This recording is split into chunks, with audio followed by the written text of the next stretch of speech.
अस्सलाम वालेकुम listeners and readers, my YouTube channel bold romantic novel में आपके लिए लेकर आई हूँ। अब तो आदत सी हो गई है जी। तो चलते हैं। बहुत ही रोमांटिक और इमोशनल नावल है लिसनर्स। अपने कमेंट्स और लाइक का इजहार ज़रूर कीजिए ताकि हमारी हौसला अफजाई हो सके।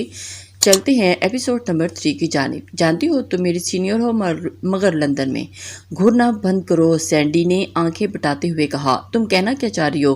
कौन लड़का? रविश ने बेजारी से कहा। अरे वही जो असवंत भाई का दोस्त है इब्राहिम। सच में रविश वो कितना हैंडसम है, क्या पर्सनैलिटी है उस बंदे की। हाय, सैंडी ने अपने दोनों हाथ हम बाहम मिलाते हुए कहा। तुम ऐसा ना करो, उससे शादी कर लो। दोनों साथ खड़े कितने प्यारे लग रहे थे। मैं तो कितनी बार बुलाए ले चुकी हूँ। बस करो। रोशाने की बर्दाश्त की हद थी। उसने हाथ उठाकर कहा, और अपनी बूढ़ी अम्मा बी वाले हालात अपने तक महदूद रखो तो बेहतर है। मेरा दिमाग गुस्से से फटे और इससे पहले कि दफा हो जाओ, वरना मैं यहीं खड़े खड़े तुम्हें शूट कर दूंगी। रोशाने तो अब आपे से बाहर हो चुकी थी और तब ही उठी थी। इब्राहिम के नाम पे अगर वो दुनिया का आखिरी लड़का भी होता तो मार के भी उससे शादी ना करती। सैंडी पता नहीं कितनी देर फजूल और बोलती रहती कि रविश के चिल्लाने पर मैं आई और हैरान रह गई। रविश ने उसे बाहर निकालकर दरवाजे को इतनी जोर से बंद किया कि सैंडी खुद भी घबरा गई। फिर कुछ सोचकर मुस्कुरा दी। लगता है लड़की शर्मा गई है। आपको क्या लगा वो नाराज हो गई हैं? ना जी ना, सैंडी बोले बगैर, या फिर लड़े बगैर, या फिर खाए बगैर, या फिर तंग करे बगैर, या फिर खामोश हुए बगैर वो रह नहीं सकती। और उसके कुछ अपने असूल हैं, कुछ भी हो जाए वो उन पर अमल करती है क्योंकि कुछ काफ़ी जिम्मेदार बच्ची थी। जी वो सही कह रही है, समझिए आप। इब्राहिम ने घर आकर शावर लिया ताकि गुस्सा कम हो। शावर लेकर बाहर निकला तो अजलान को अपना मुंतजिर पाया।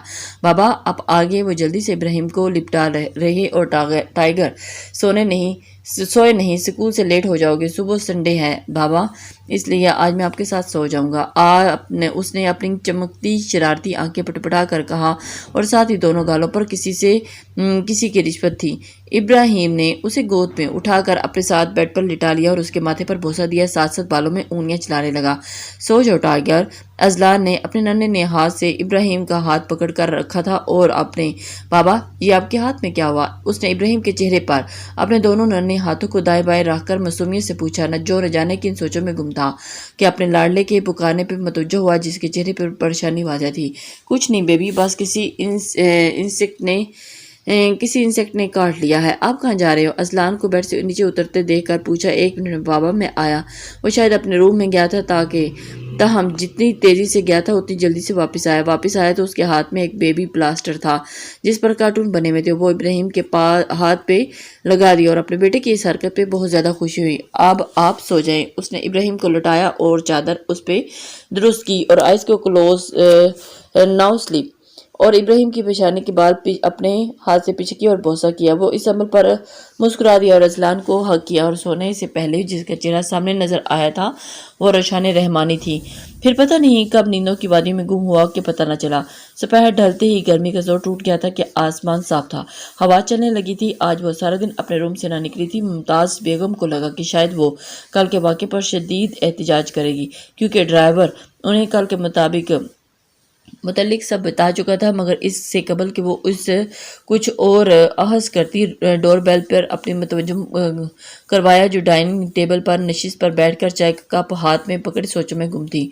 उठकर दरवाज़ा खोलता सामने कोरियर वाला था जो हानिया के नाम पे था, इसलिए ऐसे ही कहीं अक्सर कोरियर आते थे, इसलिए उन्होंने दस्तखत किए और अंदर चले गई। चाय की कप में की तरफ देखा तो ठंडा हो चुका था और पीने का इरादा तर करके हानिया के रूम की तरफ बढ़ी कि बारूम और नोक पर करने पर वो ना खुला तो रविश वाशरूम में होगी सोचकर अपने रूम में चली गई। आज नैन को सुबह ही से अंदेशे लाहक हो रहे थे कि जैसे वो कुछ बहुत गलत होने वाला है। कुछ अजीब सी बेचैनी थी और कई बार डूड को फ़ोन करके पूछ चुकी थी कि इब्राहिम ठीक है ना, और हर बार कहता जी, मगर दिल क्या करती माँ थी कि वो तसल्ली बख्श करार नहीं आता जब तक देख न लिया करती। चाहे जन्म न दिया हो मगर उनका बेटा था। नैन की कोई अपनी औलाद न थी, सौतेला ही मगर था तो उसके दिल का सुकून। मगर कभी उसे कह न पाई कि हमेशा इब्राहिम ने नैन से फासला रखा। गलती भी वो जानती थी और उसकी खुद की भी थी। कभी बचपन से लेकर अब तक अपने करीब करने की उसे ज़रूरत ही महसूस नहीं हुई थी।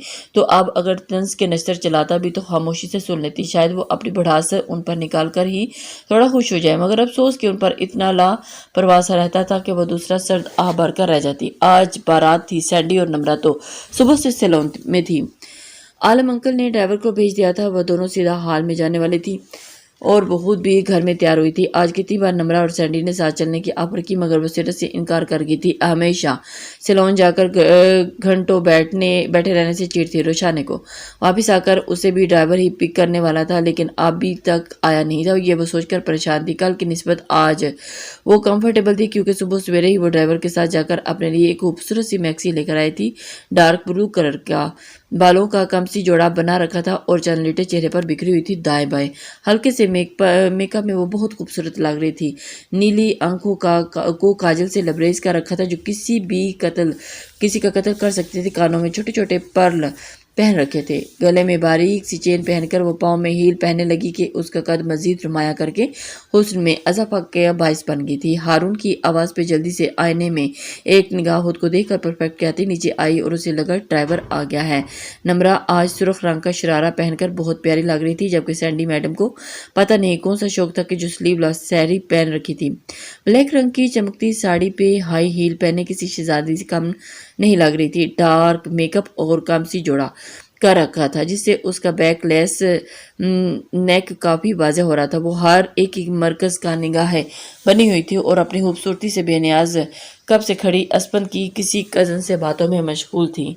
डॉड अजलान और नैन को हाल में छोड़कर जा ही रहा था कि उसकी नज़र सैंडी पे पड़ी तो वो ठटक गया, मगर जब लोगों को उसकी तरफ मुड़ मुड़ कर देखते पाया तो उसकी सुर्ख अंगारा आंखें उसका बस नहीं जा रहा था कि अपनी आंखों में उस बेवकूफ़ लड़की का कत्ल कर दे। लेकिन सरहद से उसे नागवारी से नज़र फेर कर अपने लब सख्ती से पींच लिया और उसको लगता था कि औरत पर्दे में ही अच्छी लगती हैं।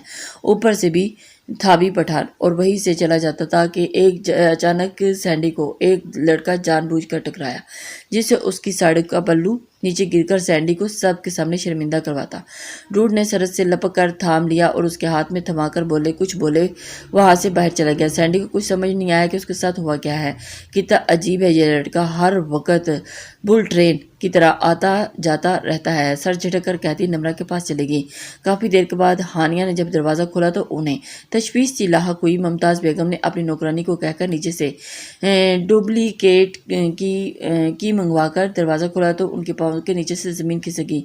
हानिया बेड पर बेहोश पड़ी थी और उसका वजूद बिल्कुल साकत था और वो सरस से उसकी तरफ लपकी और उठाने की कोशिश करने लगी। हानिया बच्चा, मामा की जान, आंखें खोलो।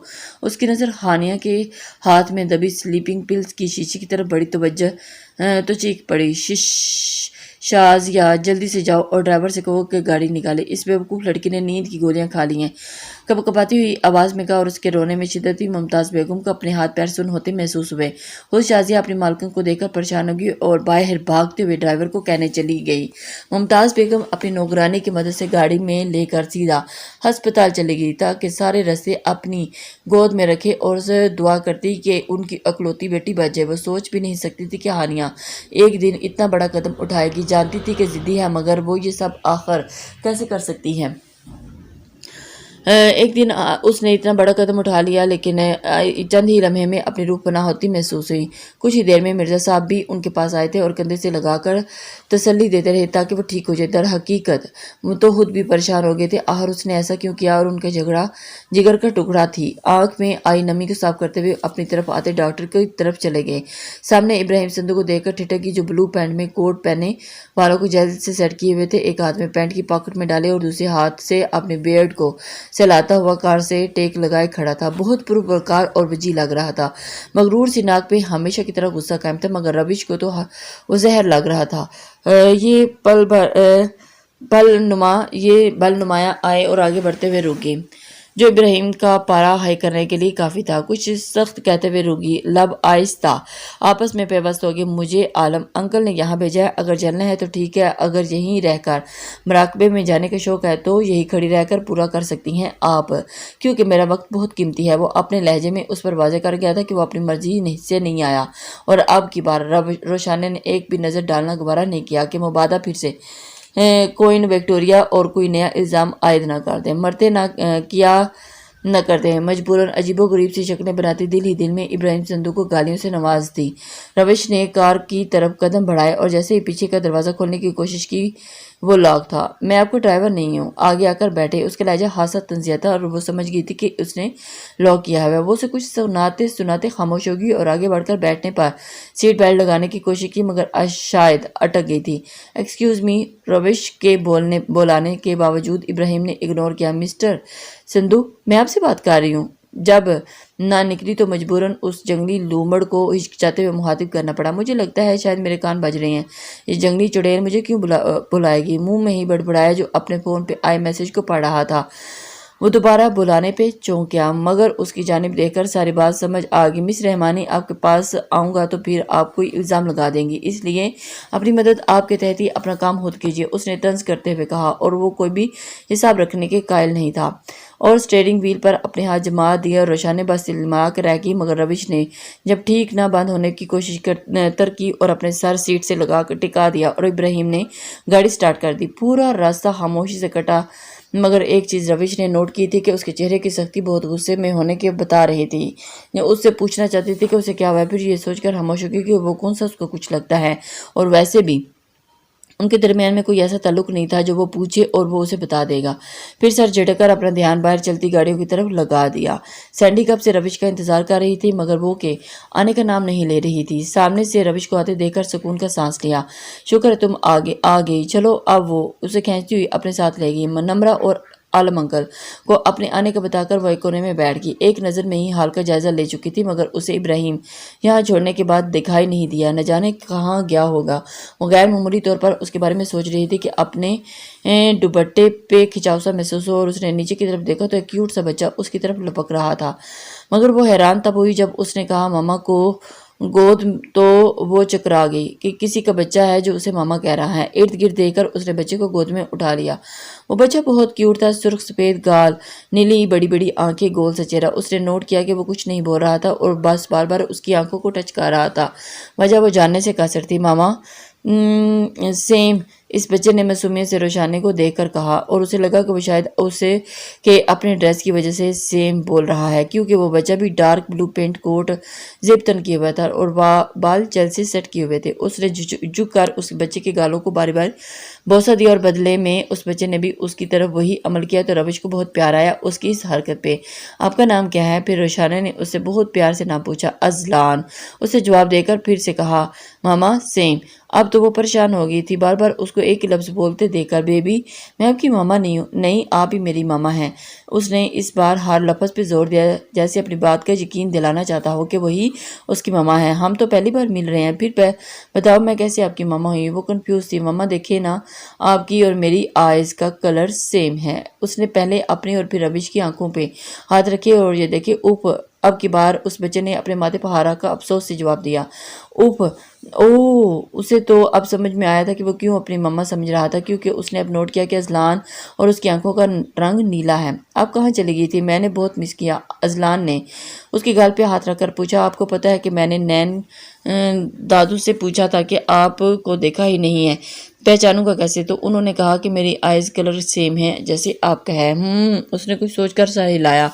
اب آپ مجھے چھوڑ کر تو نہیں جائیں گی؟ اس کی آنکھوں میں آنسو تھے، اور اسے پہلے کہ روش اسے گلے لگا ہی لیا۔ نہیں جاؤں گی۔ روش کو لگا کہ اس کی ماما شاید اس دنیا میں نہیں ہے۔ اس بچے سے بہت ہمدردی محسوس ہوئی۔ ماما آپ کا نام کیا ہے؟ وہ اس کے ساتھ لگے ہی پوچھ رہا تھا۔ میرا نام روشانہ ہے، اس نے جھٹ سے جواب دیا۔ مبادا پھر رونے نہ لگ جائے۔ کیا میں آپ کو روشنی ماما بول سکتا ہوں؟ روشنی کول لگتا ہے نا ماما۔ روش تو اس بچے کے اتنے صاف الفاظ بولنے پر حیران تھی کہ وہ اپنی عمر کے بچوں سے زیادہ ہی ذہین معلوم ہوتا تھا۔ یہ سوچ کر خاموش ہوگی۔ ہاں بیٹا، اچھا ہے۔ اچھا یہ بتاؤ گھر میں کون کون ہے آپ کے؟ اور اس بچے کے ساتھ ساتھ بات کر کے اچھا لگ رہا تھا۔ بابا نین اور دادو ڈوڈ، انکل اور اب آپ تو بھی ہوں گی نا؟ اس نے انگلیوں پر گن کر بتایا۔ ہاں ہاں ہاں۔ اس نے سن کر افسوس کیا اور اسے کتنا مس کرتا ہے اپنی ماما کو۔ اچھا بتاؤ، آپ کی نین دادو بھی یہاں آئی ہیں کیا؟ جی ٹھیک ہے، تو کیا مجھے ان سے ملواؤ گے؟ اور ازلان اس کا ہاتھ تھام کر نین کو تلاش کرنے لگا۔ سینڈی کی آنکھوں سے پتہ نہیں کیا چل رہا تھا کہ بار بار کھولنے سے بھی کھل نہیں رہی تھی، اور اس نے ہال کی بیگ سڑک کی طرف بنے واش روم کا رخ کیا۔ وہاں جاتے جاتے پانی میں آنکھ صاف کر کے ٹیشو سے پھیلا ہوا کاجل صاف کر رہی تھی کہ اچانک لائٹ چلی گئی۔ اسے کسی قدموں کی آہٹ سنائی دی، اور کوئی ہے کہ کیا وہ ڈر گئی؟ اس کی زبان لڑکھڑا رہی تھی۔ اس سے دوبارہ پوچھا مگر جواب نہ دیا۔ کسی نے اچانک اسے لگا کہ اس کے قریب آیا اور واپس مڑ گیا۔ جو قدموں کی آہٹ آنے پہ اب وہ واپس پلٹ رہے تھے، اور اپنی روح پناہ ہوتے ہوئے محسوس ہوئی۔ ڈر کے مارے تو کتنی دیر وہ بول ہی نہ سکی۔ اس سے پہلے وہ چیخ ہی کہ لائٹ واپس آ گئی۔ اس نے اپنا چہرہ شیشے میں دیکھا تو ہوائیاں اڑی ہوئی تھی اور پسینے سے شربور۔ اس نے جلدی سے اپنا فیس ٹھیک کیا اور جانے کے لیے پلٹی کہ شیشے کی دائیں جانب دیوار پر ایک سٹیکی نوٹ نے اپنی طرف متوجہ کروایا۔ اس نے وہ اتارا اور پر لکھی بھی اس کے ہوش اڑنے کے لیے کافی تھے کہ اس کے ہاتھ یکدم کپ کپا گئے۔ وہ پریشان تھی، اس کے ساتھ ایسا کون کر سکتا ہے، کیونکہ وہ تو یہاں کسی کو جانتی بھی نہیں تھی۔